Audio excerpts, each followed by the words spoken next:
श्रृंखला सर्व आत्माओं के पिता परमात्मा शिव के द्वारा उच्चारित महावाक्यों के संकलन पर आधारित है। ओम शांति। अमूल्य रत्न में आप सभी का हार्दिक स्वागत है। स्वतंत्रता हर प्राणी को प्रिय है। एक होती है बाह्य स्वतंत्रता और एक होती है आंतरिक स्वतंत्रता। और आध्यात्मिकता हमें हमारे अंदर के बंधनों से मुक्त कर हमें सच्ची स्वतंत्रता दिलाती है। हमारे अंदर के बंधन कौन से हैं? बंधन मुक्त आत्मा की निशानी क्या है और क्या हम बंधन मुक्त हो सकते हैं? आज इसी विषय पर हम गहराई से चर्चा करेंगे अमूल्य रत्न के एपिसोड द्वारा। और इसके लिए हमेशा की तरह हमारे मध्य हैं प्रजापिता ब्रह्मा कुमारीज ईश्वरीय विश्वविद्यालय के वरिष्ठ राजयोगी शिक्षक आदरणीय राजू भाई साहब। भाई साहब, आपका आज के एपिसोड में बहुत बहुत स्वागत है। भाई साहब, आज हम बात करेंगे 13 मार्च 1971 के महावाक्यों पर। इसका टॉपिक है बंधन मुक्त आत्मा की निशानियाँ। भाई साहब, परमात्मा कहते हैं कि जब बंधन मुक्त है तो मन के वश अर्थात व्यर्थ संकल्पों के वश नहीं होंगे। व्यर्थ संकल्पों पर पूरा कंट्रोल होगा। परिस्थितियों के वश भी नहीं होंगे। परिस्थितियों का सामना करने की संपूर्ण शक्ति होगी। तो बंधन मुक्त आत्मा की कुछ निशानियां हमने स्टार्टिंग में परमात्मा के द्वारा जानी। आत्मा के सूक्ष्म बंधन है जी कई संस्कार ऐसे हैं जिनके बंधनों में आत्मा बंधी रहती है। जी जो कर्म पिछले जन्मों में भी हुए हैं उन कर्मों का परिणाम भी इस जन्म में बंधन के रूप में आता है। और अगर कोई भी बंधन है तो बंधन खींचता है अपनी तरफ। इसलिए अगर मन बंधा हुआ है तो हम मन के बंधन के कारण जो चाहते हैं वो नहीं कर पाते। और अधिकतर जो व्यर्थ संकल्पों की उत्पत्ति होती है उसका मूल कारण है मन किसी न किसी संस्कार के अधीन है। तो परमात्मा हम सबको कहते हैं जब तक तुम बच्चे व्यर्थ से मुक्त नहीं हो, माना कहीं न कहीं बंधन में बंधे हुए हो। कई प्रकार की परिस्थितियां आती हैं जो आत्मा को अपनी तरफ खींचती हैं। तो ऐसी आत्मा जो बंधन मुक्त है वो परमात्मा की याद में कैसे रह सकती है? इसलिए बंधनों को पहले काटना है। उसके लिए ज्ञान चाहिए, समझ चाहिए। और जब ज्ञान और योग की शक्ति होती है तो हम बंधनों को काट सकते हैं। ऐसा परमात्मा कहते हैं कि जो बंधन मुक्त होगा वो सदैव योग युक्त होगा। बंधन मुक्त की निशानी है योग युक्त। और जो जितना योगी होगा, ऐसे योगी का मुख्य गुण कौन सा दिखाई देगा कि जितना योगी उतना सर्व का सहयोगी और सर्व के सहयोग का अधिकारी स्वतः बन जाता है। दोनों निशानियां बंधन मुक्त आत्मा की हैं। जी। क्योंकि जब बंधन नहीं है तो सहज योग परमात्मा की याद सहज बनी रहती। तो बंधन मुक्त आत्मा योग युक्त स्वतः बन जाती है।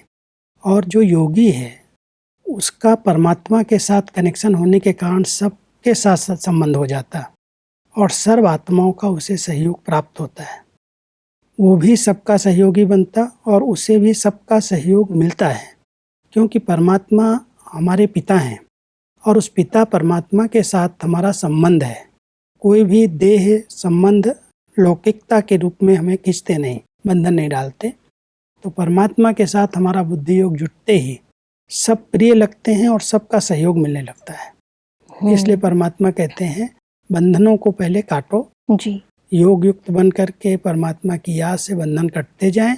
और जितने बंधन कटते जाएंगे उतना योग युक्त बनोगे और सबका सहयोग मिलने लगेगा। बिल्कुल भाई साहब, एक होता है बाहर से हमें कुछ बंधन आता है, व्यक्ति बंधन डालते हैं, कुछ परिस्थितियां बंधन डालती हैं।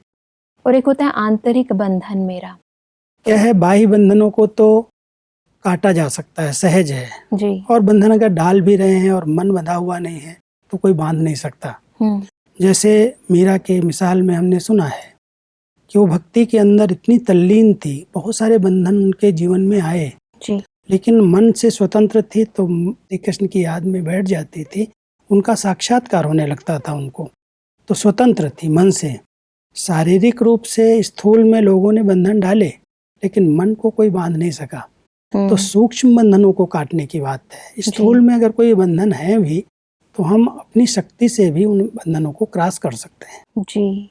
तो आंतरिक रूप से हमें बंधन मुक्त होने की पहले जरूरत है। उसकी जरूरत। वो अगर बंधन नहीं है तो स्थूल में कितने भी ताले लगा दिए जाएं जी मन स्वतंत्र है, तो मन से हम कहीं भी सेवा कर सकते हैं, मन से हम परमात्मा का ध्यान कर सकते हैं, शक्ति ले सकते हैं। तो परमात्मा कहता है ये स्थूल बंधन तो ऊपरी बंधन है, लेकिन मन स्वतंत्र होना चाहिए। बिल्कुल। सब आगे बढ़ते हैं तो परमात्मा कहते हैं कि योगी को सहयोग क्यों प्राप्त होता है, क्योंकि बीज से योग लगाते हो। बीज से कनेक्शन अथवा स्नेह होने के कारण स्नेह का रिटर्न सहयोग प्राप्त हो जाता है। तो बीज से योग लगाने वाला, बीज को स्नेह का पानी देने वाला सर्व आत्माओं द्वारा सहयोग रूपी फल प्राप्त कर लेता है।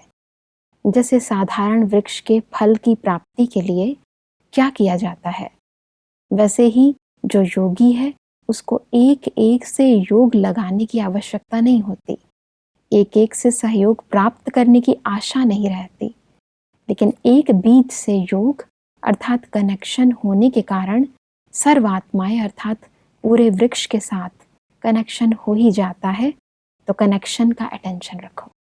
बहुत अच्छी बात है, क्योंकि परमात्मा मनुष्य सृष्टि के बीज हैं, और अगर बीज रूप परमात्मा को हम स्नेह देते हैं, स्नेह करते हैं, स्नेह का जल देते हैं, तो इस बीज से ही सारा वृक्ष निकला है। जितनी भी मनुष्य आत्माएं हैं वो इसी वृक्ष पत्ती की रचना है परमात्मा की। तो परमात्मा की रचना स्वतः सहयोग देगी अगर हमने बीज को समझा है, बीज को पहचाना है। तो परमात्मा बीज रूप है, और बीज रूप परमात्मा के साथ जिसने अपना संबंध जोड़ लिया, उसको एक एक पत्ते से, एक एक फल से आवश्यकता नहीं मांगने की, उसका पूरा वृक्ष ही अपना हो जाता है। तो परमात्मा एक बहुत गहरी बातें सुनाते हैं कि बच्चे एक को सच्चे दिल से प्यार करो, एक को अपना बना लो, बाकी सारा वृक्ष आपका हो जाएगा। बिल्कुल। वैसे आजकल बहुत उम्मीद रहती है हर एक को कि कोई हमें सहयोग दे, कोई मदद करे, और अक्सर देखते हैं कि मदद मिलती नहीं है इंसान को, मांगने से नहीं मिलेगी जी। परमात्मा ये विधि बता रहे हैं, तुम एक को प्यार करो, एक को स्नेह दो, तो अपने आप उसके द्वारा, उसके संकल्पों के आधार से आपको सबका सहयोग मिल जाएगा। बिल्कुल, बहुत सुंदर। सब इसी से संबंधित परमात्मा कहते हैं कि सहयोगी बनने के लिए पहले अपने आप से पूछो कि कितना और कैसा योगी बना हूँ। अगर संपूर्ण योगी नहीं तो संपूर्ण सहयोगी नहीं बन सकते, न सहयोग मिल सकता है। कितनी भी कोई कोशिश करे, परंतु बीज से योग लगाने के सिवाय कोई पत्ते अर्थात किसी आत्मा से सहयोग प्राप्त हो जाए, ये हो नहीं सकता। इसलिए सर्व के सहयोगी बनने व सर्व का सहयोग लेने के लिए सहज पुरुषार्थ है कि बीज रूप से कनेक्शन अर्थात योग। और इसी विधि के अनुसार अगर कोई चलता है, हाँ जी, वैसे कहते हैं ये हमें सहयोग दे रहा है, ये सहयोग दे रहा है, लेकिन वो हदें हैं जी। थोड़े समय सहयोग देगा, और अगर आपने उसको रिटर्न नहीं दिया तो सहयोग कट हो जाएगा। बिल्कुल। अगर वो दे रहा है तो उसके अंदर आस रहती है ये भी मुझे समय पर सहयोग देगा। लेकिन अगर हम निस्वार्थ रूप में परमात्मा को प्यार करते हैं, उसको स्नेह करते हैं, तो वो सारा वृक्ष जो है, उसको जो उसकी रचना है जी, वो सहयोग देना शुरू कर देगी। बिल्कुल। इसलिए एक एक से सहयोग मांगने की जरूरत नहीं है। एक परमात्मा की बुद्धि से बहुत अच्छी तरह से याद हो, उसकी तरफ हमारा पूरा ध्यान हो, तो उसके गुण हमारे अंदर आते जाएंगे। बिल्कुल। और वो गुणों के आधार से सर्व आत्माओं के हम प्रिय बन जाएंगे। और जब सर्व आत्माओं के प्रिय बन जाएंगे तब सहयोग मिलेगा। बिल्कुल, बहुत सुंदर। मतलब आपस में जुड़ी हुई सब चीजें हैं जी। वैसे परमात्मा कहते हैं कि फिर एक एक से मेहनत कर प्राप्त करने की आशा समाप्त हो जाएगी, मेहनत से छूट जाएंगे। ये शॉर्टकट रास्ता है, क्योंकि जब सर्व शक्तियों का सहयोग, सर्व आत्माओं का सहयोग प्राप्त हो जाता है, तो ऐसी शक्ति रूप आत्मा के लिए बंधन काटना मुश्किल नहीं होगा। ये भी है कि बंधन जो डालने वाले हैं, स्थूल बंधन भी, जब सर्व आत्माओं का स्नेह प्राप्त हो रहा है, सबका सहयोग प्राप्त हो रहा है, कई आत्माएं मुझ आत्मा को अगर दुआएं दे रही हैं, हम उसको सहयोग देते हैं, समय पर मदद करते हैं, शुभ भावनाएं रखते हैं, तो उसके द्वारा जो उसे प्राप्ति होती है, उससे उसके स्नेह की दुआएं निकलती हैं, और वो दुआएं हमारे बंधनों को काट देती हैं, हमारा योग सहज कर देती हैं। और योग सहज लग जाए तो उसके बंधन रहेंगे ही नहीं। दोनों बातें एक दूसरे से ओतप्रोत हैं। परमात्मा की याद से बंधन कटते हैं, और जितने बंधन कटते जाते हैं उसकी याद स्वतः और निरंतर होती जाती है। दोनों एक दूसरे से कनेक्ट हैं। आगे बढ़ते हैं तो परमात्मा कहते हैं कि ऐसी स्थिति अब जरूर होनी चाहिए जो बंधन मुक्त की स्थिति सुनाई कि शरीर में रहते हुए सिर्फ निमित्त मात्र ईश्वरीय कर्तव्य के लिए आधार लिया हुआ है, अधीनता नहीं है, निमित्त आधार लिया है। जो निमित्त आधार शरीर को समझेंगे वो कभी भी अधीन नहीं बनेंगे। सबसे बड़ी अधीनता तो आत्मा के लिए शरीर ही है। जी अगर शरीर में कुछ भी तकलीफ हो जाता है तो आत्मा कुछ नहीं कर पाती। बिल्कुल। लेकिन अगर ऐसी उपराम स्थिति रहती है कि सेवा के लिए मैंने इस निमित्त मात्र इस शरीर को धारण किया है, परमात्मा ने मुझे अमानत दी है, जी तो अमानत को हम संभालते भी हैं। ऐसे नहीं इसको हम नेग्लेक्ट कर देते, इसका ध्यान नहीं रखते, इसको खाना नहीं दें, इसको रेस्ट नहीं दें, तो कैसे सहयोग देगा। जी जो इसकी आवश्यकताएं उनकी पूर्ति करते हैं, लेकिन करते हुए भी ध्यान रहता है कि मैंने इस शरीर का आधार लिया है, मैं निमित्त मात्र इस शरीर में हूँ सेवा के लिए, तो ये अधीनता नहीं रहती। नहीं तो एक एक कर्म इंद्रिय आत्मा को अपने अधीन बनाए हुए हैं। बिल्कुल। और जब अधिकारी बन करके शरीर में रहते हैं तो कोई भी इंद्रिय उसको धोखा नहीं दे सकते। अधिकारीपन की स्थिति माना मालिकपन की स्थिति से सब कर्म इंद्रियां उसका कहना मानने लगती हैं। बिल्कुल। तो हम और अधिकारी आजकल बनके तो वैसे भी भाई साहब अनेक तरह की बीमारियां होती हैं, शारीरिक रोग होते हैं, तो ऐसे में यदि हम इस चीज़ का अभ्यास करते हैं कि मैं इस शरीर के अधीन नहीं हूँ, शरीर से न्यारी हूँ, तो वो चीज़ें मुझे खींचती नहीं है, दर्द कम हो जाता है और कर्म योग में बदल जाता है। क्योंकि बीमारियां समय के अनुसार कुछ वायुमंडल प्रकृति के वायुमंडल में जो परिवर्तन आ रहा है उससे कई रोग पैदा हो रहे हैं। हाँ जी। कुछ पुराने हिसाब किताब से भी आ रही बीमारियां, लेकिन ये वायुमंडल के परिवर्तन के कारण, जलवायु परिवर्तन के कारण भी कई छोटी मोटी बीमारियां आती हैं। तो ऐसी बीमारियों के बीच में अगर आत्मिक स्थिति का अभ्यास किया हुआ है तो बीमारियां बड़े रूप में भी आए तो ऐसे लगता नहीं मैं बीमार हूँ, आत्मा स्वस्थ है। तो आत्मा के स्वस्थ होने के कारण शरीर उसको साथ देता है, प्रकृति सहयोग देती है। लेकिन मालिक बन करके अधिकारी बन करके अगर हम इस शरीर को चलाते हैं तो शरीर हमारा साथ देता है। बिल्कुल। परमात्मा कहते हैं कि निमित्त आधार मूर्त ही सर्व आत्माओं के आधार मूर्त बन सकते हैं। जो स्वयं ही अधीन है वो उद्धार क्या करेंगे। इसलिए सर्विस की सफलता भी इतनी है जितनी अधीनता से परे हर एक है। तो सर्व की सफलता के लिए सर्व अधीनता से परे होना बहुत ज़रूरी है। इस स्थिति को बनाने के लिए दो शब्द याद रखने हैं। वो दो शब्द है कि एक तो साक्षी और दूसरा साथी। ये दोनों शब्दों के बड़े गहरे राज हैं जी। क्योंकि अधीनता समाप्त हो जाए उसके लिए परमात्मा के साथ की जरूरत भी है, उसको हम साथी बना करके रखें जी। और दूसरा पार्ट बजाते हुए इस शरीर में भी हैं लेकिन साक्षी दृष्टा हैं। कभी कोई ऐसा शरीर का हिसाब किताब आता है जो साक्षी दृष्टा है, माना साक्षी माना न्यारे होकर के शरीर के हर कर्म इंद्रियों को देखते हैं, ध्यान रखते हैं, तो वो शरीर की आकर्षण से मुक्त रहते हैं। जैसे भोगने वाली कर्म इंद्रियां अलग हैं और मैं आत्मा अलग हूँ। जी। जैसे कोई पार्ट चलता है, कोई नाटक चलता है, तो देखने वाला दृष्टा होता है, अलग से देखता है, उसके बीच में वो इंटरफेयर नहीं कर सकता। जी। पार्टधारी अपने अपने पार्ट प्ले कर रहे हैं, वो साक्षी है। तो परमात्मा हम सबको ये साक्षी स्थिति जो सिखा रहे हैं कि शरीर के अंदर होते हुए भी शरीर के अंदर अगर कोई गड़बड़ है, कोई बीमारी है, कोई प्रकार की तकलीफ है तो तुम इसके अधीन होने की बजाय साक्षी हो करके, जैसे कर्म इंद्रियां भोग रही हैं, मैं भोगने वाली शक्ति अलग हूँ, मैं अलग हूँ, ये कर्म इंद्रियां अलग हैं। तो एक साक्षी दृष्टा स्थिति है और दूसरा परमात्मा का साथ, सर्वशक्तिमान का साथ है। तो ये दोनों अगर स्मृतियां रहती हैं तो अधीनता समाप्त हो जाती।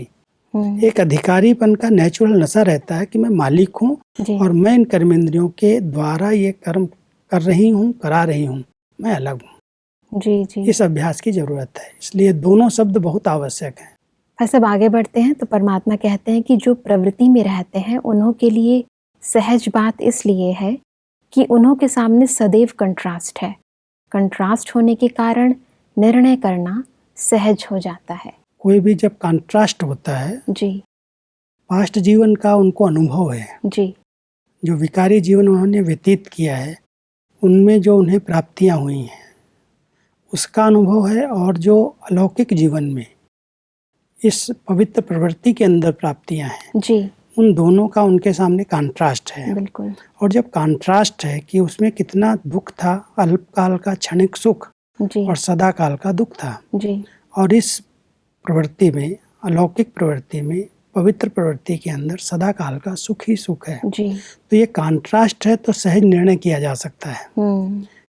कुमार कुमारियां हैं, उनके आगे वो अनुभव नहीं है दुनिया का, जी। उनको कभी कभी खींच हो सकती है, लेकिन जो इस प्रवृत्ति में दुख सुख का अनुभव करके आए हैं, जो परेशानियों का अनुभव किया है, उनके सामने बहुत स्पष्ट कंट्रास्ट है। तो इसलिए परमात्मा कहते हैं आपके लिए बहुत सहज है, क्योंकि आपने उल्टी सीढ़ी चढ़ी है, विकारों में गए हो, अनुभवी बने हो, तो अनुभव देख के आधार से आप उसको छोड़ सकते हो। बिल्कुल। तो इसलिए प्रवृत्ति में रहने वालों के लिए पवित्र जीवन जीना बहुत सहज है, इसके सुख का उनको आनंद का अनुभव हो सकता है। नहीं तो वो विकारी जीवन खींचता है। तो कंट्रास्ट होने के कारण निर्णय कर सकते हो, निर्णय कर सकते हैं तो उसको छोड़ सकते हैं, क्योंकि गलत चीज है, जिससे दुख ही दुख प्राप्त हुआ है, उसको छोड़ना समझदारी है। बिल्कुल।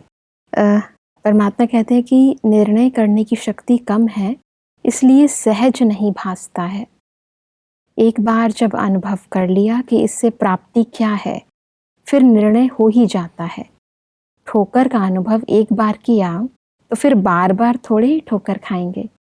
निर्णय शक्ति कम है तो फिर मुश्किल भी हो जाता है। तो ये प्रवृत्ति में अथवा परिवार में रहते हैं, उनके अनुभवी होने के कारण, सामने कंट्रास्ट होने के कारण धोखे से बच जाते हैं।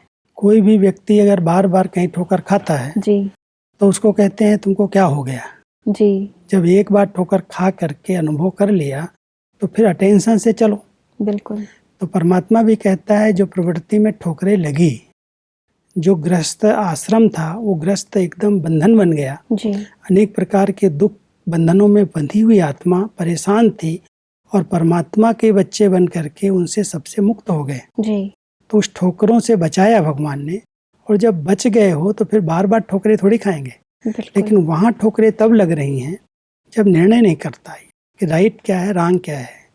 इससे ठोकरें मिली हैं, इससे दुख मिला है। जो अनुभवी आत्मा है वो उन ठोकरों से बच सकती है सब। लेकिन क्या होता है, परिवार के अंदर वो दुख में भी उनको सुख भासता है।